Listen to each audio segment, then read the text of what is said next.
नमस्कार बच्चों, स्वस्थ रहो। बच्चों, आज मध्यकालीन कविता में कबीरदास के दोहे पर अध्ययन करेंगे। नमस्कार बच्चों, स्वस्थ रहो। आज मध्यकालीन कविता कबीरदास के दोहे पर अध्ययन करेंगे। कबीरदास निर्गुण धारा के ज्ञानाश्रयी शाखा के प्रवर्तक के उनका जन्म हुआ है काशी में सन 1399 में। अनपढ़ और आत्मज्ञानी कबीरदास का पालन पोषण नीरू और नीमा दंपति ने किया। आपने हिंदू मुसलमान एकता, सच्चाई, गुरु भक्ति, सादगी, मूर्ति पूजा का खंडन, लौकिक एवं आध्यात्मिक जीवन आदि विचारों पर बल दिया है। कबीरदास जी की साकी सबर रामायणी जो बीजक में संकलित है। आपकी भाषा सदुकड़ी है। जो दोये पद आदि आप अपने मुंह द्वारा कहे गए विचारों को आपके प्रमुख शिष्यों में से एक संग्रह किए हैं। प्रस्तुत कबीर ग्रंथावली आज संग्रहित है तो उसका पूर्ण श्रेय धर्मदास जी को जाना जरूरी है, क्योंकि धर्मदास जी कबीरदास द्वारा मुंह के द्वारा कहे गए विचारों को उन्होंने संग्रह किया है। तो प्रस्तुत दोहों में आज जो हम लोग दोहे पढ़ा रहे हैं, उन दोहों में गुरु महिमा, दैहिक नश्वरता, सर्वांतर्यामी भगवान के विचार एवं नीति परक उपदेश मिलते हैं। बच्चों, आप लोगों को यह याद रखना चाहिए, कबीरदास के गुरु है रामानंद जी।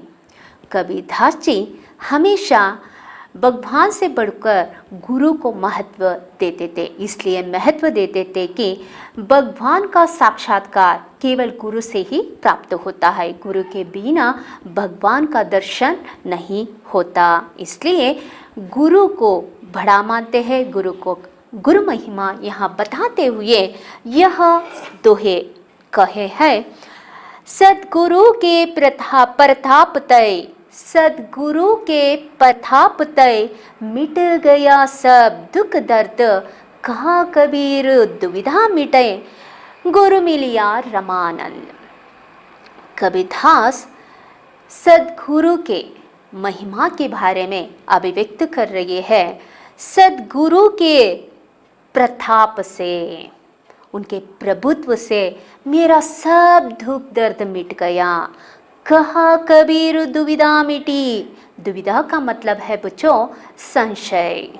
जो मेरे मन में शंका था, संशय था, गुरु रामानंद द्वारा मेरे मन में रहे सब शंका, सब संशय दूर हो गया, सब मिट गया। सदगुरु के प्रताप तय मिट गया सब दुख दर्द, कहा कबीर दुविधा मिटी, गुरु मिलिया रमानंद। आगे कबीरदास जी गुरु के महिमा और भी बता रही है। गुरु गोविंद दोवो कड़े, खाके लागो फाय, बलिहारी गुरु आपने जिनु गोविंद दियो बताए। कबीरदास जी के सामने गुरु और गोविंद दोनों खड़े हैं। कबीरदास जी गुरु के चरण छूते हुए कहते हैं कि बलिहारी गुरु आपने जिन गोविंद दियो बताए। अगर भगवान का अस्तित्व का पूरा बलिभांति जाने वाले गुरु ही है, मुझे भगवान का साक्षात्कार कराने वाले, भगवान का दर्शन कराने वाले, भगवान के अस्तित्व के बारे में बताने वाले केवल गुरु ही है। क्योंकि गुरु बलिभांति भगवान के साक्षात्कार के बारे में जानते हैं। इसलिए गुरु और गोविंद मेरे सामने खड़े हैं तो मैं गुरु को ही चरण छुआ। गुरु को चरण छूते हुए यह वाक्य बता रही है, अगर गोविंद मुझे पाना है तो, गोविंद का दर्शन करना है तो, गोविंद का साक्षात्कार मुझे होना है तो गुरु के बिना नहीं होता। क्योंकि गुरु ही गोविंद को भली भांति जानते हैं। गोविंद का अस्तित्व केवल, भगवान के अस्तित्व केवल गुरु ही जानते हैं। इसलिए गुरु के मार्गदर्शन के बिना भगवान का अस्तित्व के बारे में जानकारी नहीं मिलता, भगवान का साक्षात्कार नहीं होता। इसलिए गुरु और गोविंद में गुरु ही बड़ा मानते हैं।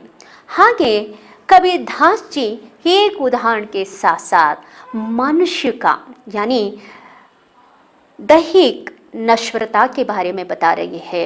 शरीर, शारीरिक नश्वरता, ये शरीर को जो बनाया है यानी पंचभूतों से बना यह शरीर पंचभूतों में ही विलीन हो जाता है।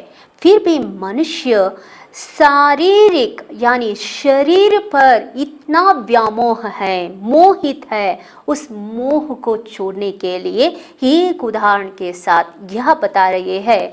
माटी कहे कुम्हार से तू क्या रोंदे मोय, एक दिन है सो होएगो मैं रोंदूंगी थोय। कुम्हार का कर्म यह है कि मिट्टी को कुचलकर नरम बनाना, उसे चरख में डालकर कई आकारों में मटका बना देता है।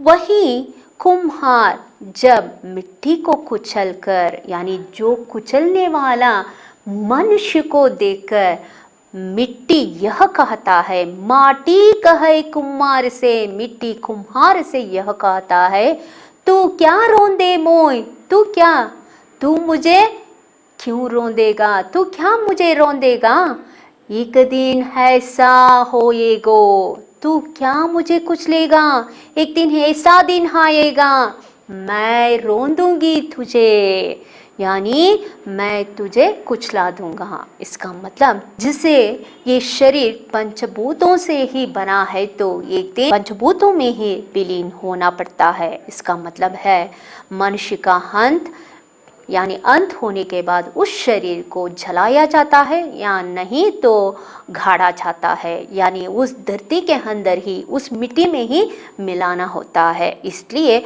इस शरीर पर यानी दैहिक सुख के बारे में, शारीरिक मोह के बारे में मनुष्य इतना क्यों मोहित होता है। इसलिए मोहित हुए मनुष्य को यह बता रही है, एक उदाहरण के द्वारा बता रही है, जो शरीर जिस पंचभूतों से ही निर्माण हुआ है तो उसी पंचभूतों में ही विलीन होना जरूरी है। आगे हमेशा हमारे बीचों बीच एक निंदक व्यक्ति होना जरूरी है, क्योंकि मनुष्य का अहम जितना बढ़ता है उस अहम को मिटाने के लिए एक ऐसा व्यक्ति होना चाहिए, वो है निंदक। हमेशा हमारे बुराइयों को समय समय पर याद करते करते हमें ऐसा निर्मल, ऐसा शुद्ध मनुष्य बना देता है जो जिस समाज के लिए हम बन सके। तो इसे कबीरदास ऐसे समझा रही है, नींदक नियारे राखिए आंगन कुटी चबाए, बिन पानी साबुन बिना निर्मल करई सुभाए। नींदक नियारे रखिए, नींदक को पास ही रखिए, पास में ही रखिए। आंगन कुटी चबाए, आंगन में एक कुटी बनाकर नींदक को हमारे सामने ही रखना है। अगर नींदक रहे तो स्वभाव, हमारा स्वभाव जो है परिशुद्ध हो जाता है। बिन पानी बिन साबुन, बिन पानी बिन साबुन निर्मल कराता है, निर्मल कराता है तो अच्छा बना देता है। इसलिए कबीरदास जी हमेशा कहते हैं निंदक को पास रखने, समय समय पर हमारा बुराइयों को बता बता कर हमारा स्वभाव को वो शुद्ध कर देता है। इसलिए निंदकों को पास रखना जरूरी है। निंदक रहे तो हमारा मन शुद्ध और साफ रहेगा, अहम का भाव मिट जाएगा। आगे कबीरदास जी यानी भगवान के महिमा के बारे में, यानी भगवान सर्वांतर्यामी है, भगवान हमारे दिल में बसता है, कण कण में है। अगर भगवान को देखना चाहेंगे तो जहाँ चाहे वहाँ देख सकते हैं। इसलिए यह बता रही है कि कस्तूरी कुंडल बसई भृग ढूंढे भनमाई, ऐसे गटी गटी राम है दुनिया देखई नाही। कस्तूरी भृग के नाभि में बसा हुआ है, लेकिन भृग उस सौगंध को पूरा जंगल छानबीन करके ढूंढता रहता है। तो वैसे ही मनुष्य, राम कहाँ है? राम आत्मा, यानी आत्मा जहाँ होता है वहाँ परमात्मा भी होता है। आत्मा जहाँ होता है वहाँ परमात्मा भी होता है।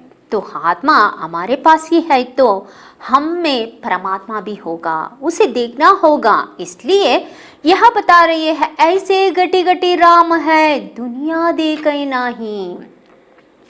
ऐसे गटगट में राम है, उसे देखने के लिए हम लोग मंदिर मस्जिद तीर्थ यात्रा करते हैं।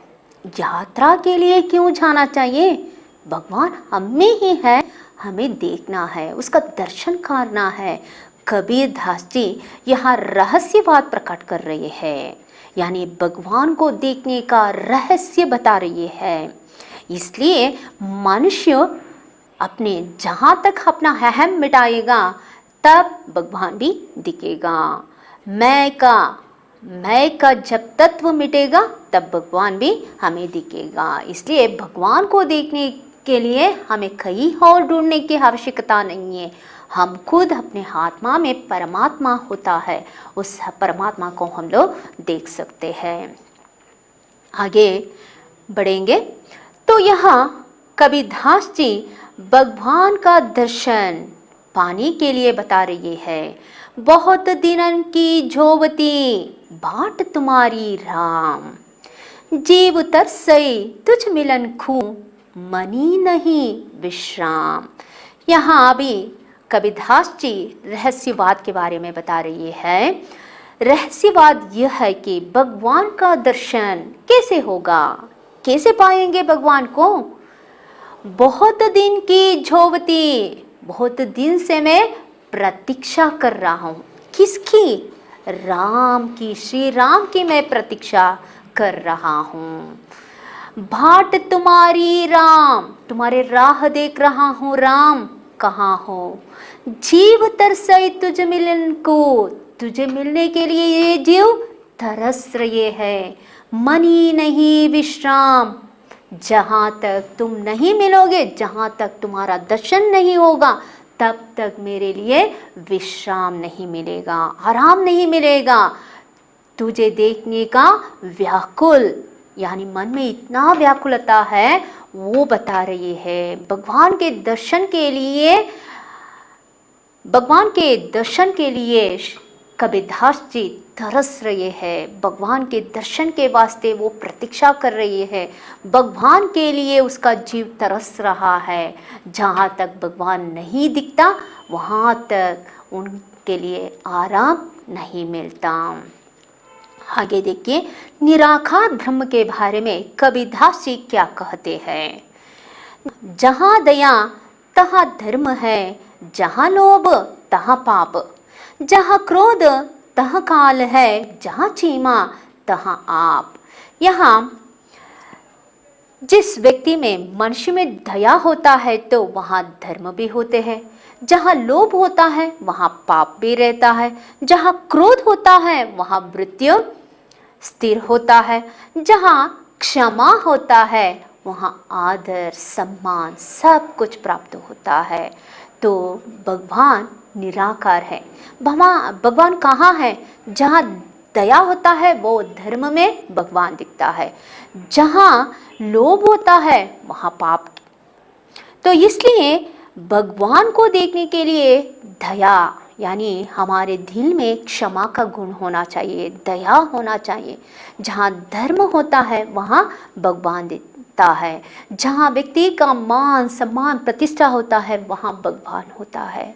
तो इसलिए हमें अच्छे अच्छे कामों के साथ हमारे सत्कार्य को करना ज़रूरी होता है। वहाँ भगवान निराकार रूप में हमें दर्शन देंगे। आगे कबीरदास जी समय के सदुपयोग के बारे में, समय का सदुपयोग के बारे में बता रही है। काल करई सो हाज कर, आज करई सो हब। आज करना है तो कल करने का काम आज करिए, आज करने का काम अभी करिए, यानी हब उसे पूर्ण करिए। पल में परलय होएगा, क्षण में क्या होगा किसी को भी पता नहीं है। बहुरी करेगा कब, बीता हुआ समय वापस नहीं लौटता। तो बीते हुए समय को हम लोग देखकर पश्चाताप में आंसू भरेंगे तो कुछ भी नहीं मिलता। समय के साथ हमारे काम को हम करते ही रहना चाहिए। समय किसी के लिए नहीं रुकता, समय अपने आप चलता रहता है। हमें भी अपने आप हमारे कामों के साथ, हमारे कर्तव्य के साथ, सत्कर्म के साथ, धर्म के साथ, न्याय के साथ आगे बढ़ते ही रहना चाहिए, रुकना नहीं है। जहाँ तक हमारा अंत नहीं होता जीवन को हमें आगे बढ़ाता ही रहना चाहिए। तो वो जीवन सत्कर्म में, सत्कार्य में, सधर्म के साथ हमेशा उसे निभाते रहना ज़रूरी है। उसके साथ हमें समय के साथ साथ जो हमें प्राप्त होना चाहिए वो ज़रूर हमें प्राप्त होगा। किसी के प्रतीक्षा में हम समय को भी बर्बाद नहीं करना चाहिए, हमारे जीवन को भी बर्बाद नहीं करना चाहिए। समय का सदुपयोग सही तरीके द्वारा हमें करना चाहिए। आगे कबीरदास जी आगे यह बता रही है, तो चाहे दुख हो या सुख, हमारे दोस्तों को हमेशा याद रखना जरूरी है। केवल दुख में याद करके सुख में उसे छोड़ेंगे तो कैसा होगा। इसलिए कबीरदास उसका स्मरण, जिसका स्मरण जो दुख का साथ देता है, उसे सुख में नहीं छोड़ने के लिए बताते हुए यह दोहे बता रही है। दुख में सुमिरन सब करे, सुख में करे ना कोई। जो सुख में सुमिरन करे तो दुख आए होय। दुख में सबका याद आ जाता है। जो हम लोग जिसे नहीं देखा हो, जिसके साथ कभी बातचीत ही ना हो, वो हमेशा याद आ जाता है, दुख में याद आ जाता है। सुख में करे ना कोई, वही व्यक्ति अगर हम लोग सुख रहते हैं तब उसका याद ही नहीं आता। जो सुख में सुमिरन करे तो दुख खाए होय, यानी सुख में भी उसे याद करेंगे तो वो दुख में याद करने की आवश्यकता ही नहीं है। यानी भगवान का नाम के बारे में, भगवान के नाम स्मरण के बारे में बता रही है। कष्ट आ जाए तो भगवान का नाम लेते ही रहते हैं, लेते ही रहते हैं। अगर सुख आ जाए तो भगवान छोड़ देते हैं, भगवान का नाम स्मरण ही भूल जाते हैं। इसलिए चाहे सुख हो या दुख हो, सबके संदर्भ में भगवान का नाम स्मरण करते ही रहेंगे तो दुख का दिन कभी भी नहीं आएगा। दुख यानी दुख के लिए हमें व्यथा यानी व्याकुल होने की ज़रूरत ही नहीं पड़ता, क्योंकि दुख ही नहीं होता। तो इसलिए सुख, चाहे सुख हो या दुख, हमें क्या करना चाहिए, हमेशा भगवान का नाम लेते ही रहना चाहिए। आगे कबीरदास जी साधु के ज्ञान के महत्व के बारे में बता रही है। जाति ना पूछो साधु की, पूछ लीजिए ज्ञान। मोल करो तलवार का, पड़ा रहना दो म्यान। जाति ना पूछो साधु से, कभी भी साधु से जाति ना पूछो, पूछो उनसे ज्ञान, ज्ञान का महत्व जान लो। मोल करो तलवार का, इसलिए उदाहरण के साथ कबीरदास जी बता रही है, जिस तलवार को खरीदते वक्त तलवार से हमें मतलब होता है, वैसे ही यानी तलवार के कोश से जिस तरह हम लोग मतलब नहीं रखता, वैसे ही साधु की जाति से हमें मतलब नहीं है, साधु के ज्ञान से हमें महत्व है। तो साधु के ज्ञान को हमें हासिल करना चाहिए, जिसके द्वारा हमारा ज्ञान भी बढ़ सकता है। ज्ञान ज्योति के समान है, जहाँ ज्योति होता है वहाँ प्रकाश होता है। तो हमारे अज्ञान जैसा अंधकार को मिटाने के लिए ज्ञान जैसा दीप की ज्योति को जलाना आवश्यकता होती है। इसलिए साधु से हमें जाति नहीं बल्कि ज्ञान पूछना जरूरी है।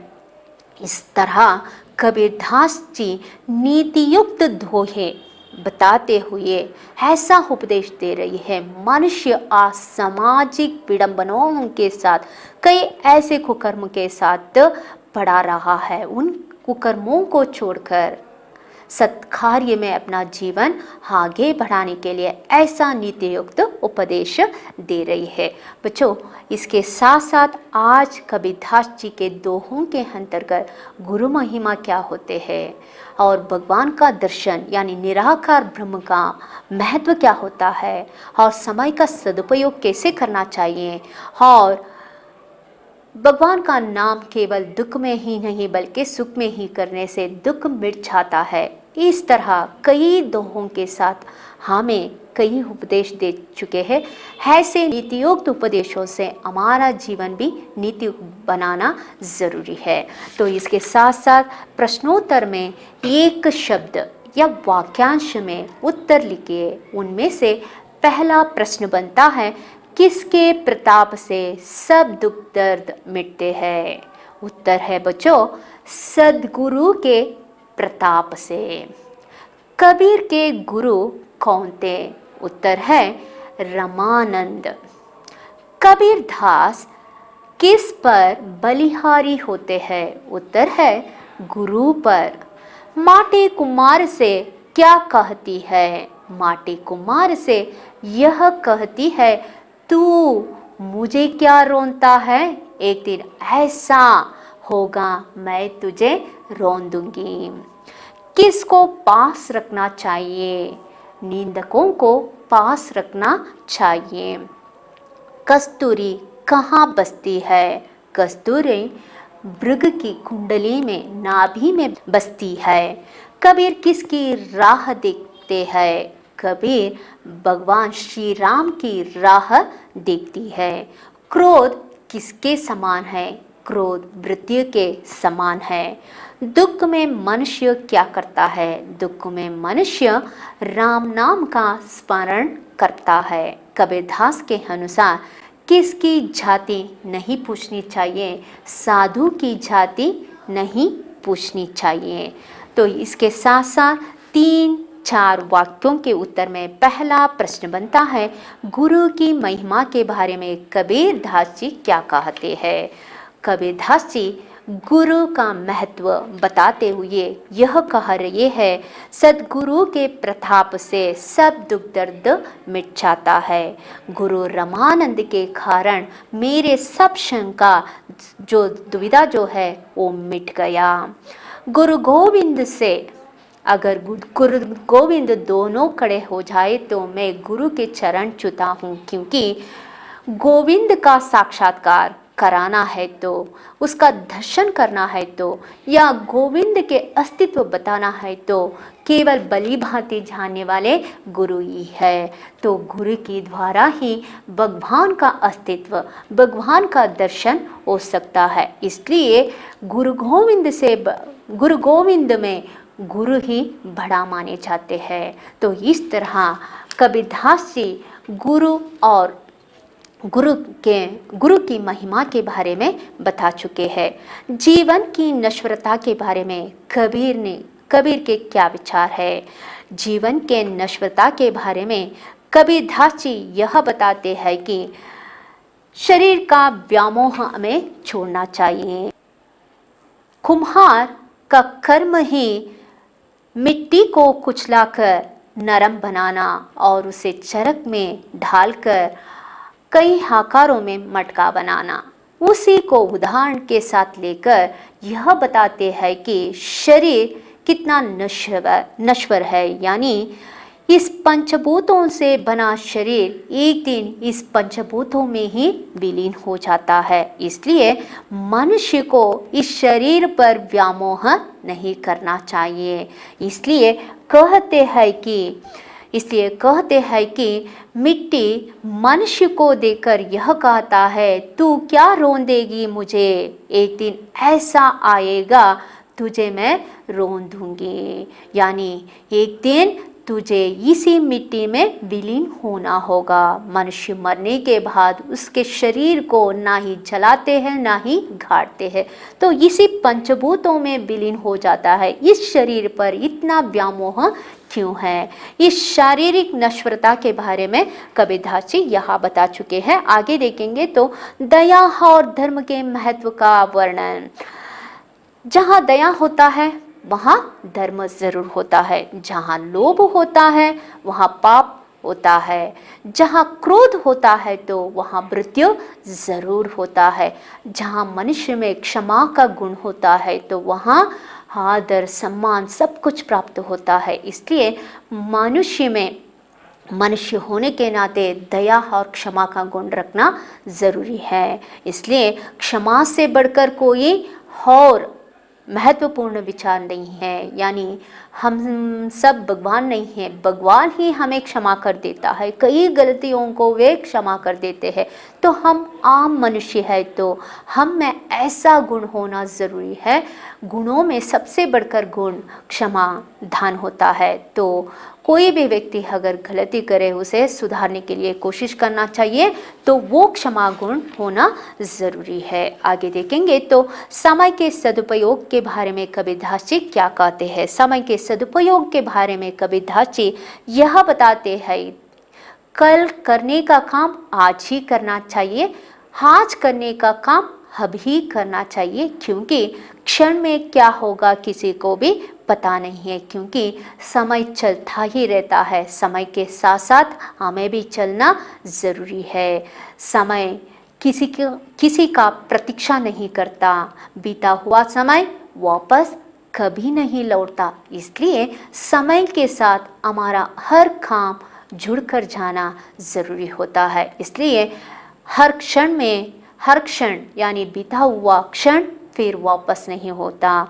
हम यह कहते कि अगर वो क्षण में अगर ये पढ़ते तो हमें इतना अच्छा अंक प्राप्त कर सकते हैं। एक एक अंक इतना अनमोल है, जब हमें सफलता प्राप्त होने के बाद ही हमें मालूम होता है। इसलिए वहाँ तक रुकने के बदले पहले हमें इस समय का हमेशा याद रखना चाहिए। समय का सदुपयोग कैसा करना चाहिए उसका तालिका हमें बनाकर उसकी सूची के अनुसार हमारा काम करे, तो हमें ऐसा दिन ऐसा क्षण कभी भी नहीं होगा जो हम पश्चाताप से उस समय का महत्व हम लोग याद करें।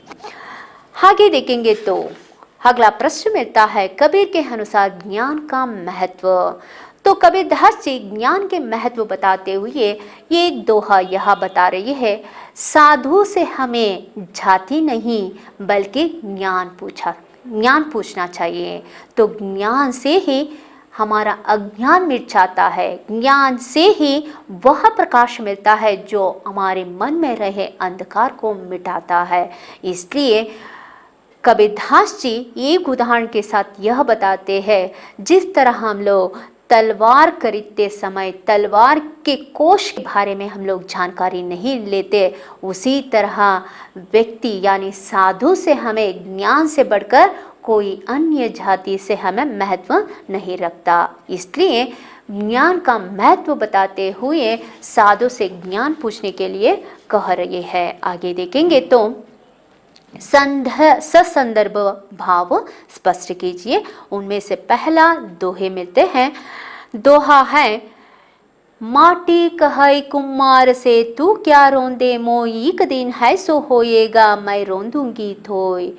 कबीरदास जी यहाँ जीवन की नश्वरता के बारे में बता रही है। जीवन एक ऐसा जीवन है जो अगर हम लोग पैदा हुए हैं तो एक दिन उसका अंत भी होना ज़रूरी है। फिर भी हम लोग इतना उसमें व्यामोहित होते हैं, मोहित होते हैं, उसे छोड़ने के लिए बता रही है। एक उदाहरण के साथ यह बताते हैं, माटी का कर्म ही मटका बनाना, यानी मिट्टी को कुचलाकर नरम बनाकर चरख में ढालकर कई आकारों में मटका बना देता है।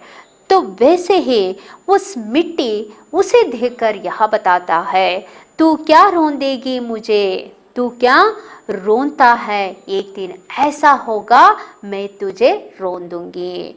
तो इससे अर्थ होता है कि मनुष्य जिसका शरीर पंचभूतों से बना हुआ होता है, उसी पंचभूतों में ही विलीन हो जाता है। यानी मनुष्य का जीवन यानी उसका शरीर अंत होने के बाद ना ही उसे जलाते हैं ना ही उसे गाड़ते हैं, उसी में उसका विलीन होना ज़रूरी होता है। यानी शारीरिक यानी दैहिक नश्वरता के बारे में वे बता रही है। आगे देखेंगे तो कस्तूरी कुंडली बसाए भृगु ढूंढे बनमाई, ऐसे गटी गटी राम है दुनिया देखई नाही। यहाँ भगवान सर्वांतर्यामी है, जहाँ देखो वहाँ भगवान दिखता है। प्रस्तुत दोहों को कबीरदास द्वारा रचित कबीरदास के दोहे से लिए गए हैं। प्रस्तुत पंक्तियों में कबीरदास जी भगवान सर्वांतर्यामी है, वो जहाँ देखो वहाँ दिखता है, उसके बारे में बताते हुए यह दोहे बता रही है। कस्तूरी कुंडल बसाए भृगु ढूंढे बनमाई, ऐसे गटी गटी राम है दुनिया देखई नाही। भगवान आत्मा में परमात्मा जरूर होता है, तो जहाँ आत्मा है वहाँ परमात्मा भी होता है। तो उसे समझाते हुए कबीरदास जी यहाँ मृग का उदाहरण लेकर बता रहे हैं। हिरण अपने नाभि में रहे कस्तूरी सौगंध को जिस तरह पूरा जंगल छान मार के उसका सौगंध के लिए जिस तरह ढूंढता रहता है, मनुष्य भगवान को मंदिर में, मस्जिद में, कई यात्रा स्थानों में यात्रा करके कई स्थानों में उसे ढूंढने का प्रयत्न करता है, लेकिन उसके आत्मा में रहे परमात्मा को क्यों नहीं देखता। भगवान तो सर्वांतर्यामी है, जहाँ देखो वहाँ मिलता है। ऐसे गटी गटी राम है, ऐसे गट गट में राम होता है, दुनिया उसे देखता नहीं है। भगवान जहाँ हम होते हैं वहाँ भगवान भी होता है। उसे देखने का, दर्शन कराने का प्रयत्न हमें कोशिश ज़रूर करना चाहिए, जिससे हमें भगवान मिलता है। तो इस तरह पिछले दोहों में भी कबीरदास जी यहाँ बता चुके हैं, जहाँ दया होता है वहाँ धर्म होता है। अगर हम लोग दया दिखाएंगे तो वहाँ धर्म के रूप में भगवान दिखता है। जहाँ हम लोग क्षमा करेंगे तो वहाँ हमारे आदर के साथ, सम्मान के साथ भगवान दिखता है। उसे देखने के लिए हमें कोशिश करना ज़रूरी है। तो इस तरह बच्चों, आज के अध्ययन के संदर्भ में कबीरदास के दोहे में कई विचारों को हम लोग देख चुके हैं। उनमें से गुरु महिमा, दैहिक नश्वरता, सर्वांतर्यामी भगवान के विचार एवं नीति परक उपदेश हमें बहुत कुछ प्राप्त हुआ है। आप लोग वीडियो देखने के बाद, सुनने के बाद, आप अभ्यास पुस्तिका में प्रश्नोत्तरों को पूर्ण करना होगा। लिखिए, पढ़ाई जारी रहे, स्वस्थ रहिए। धन्यवाद।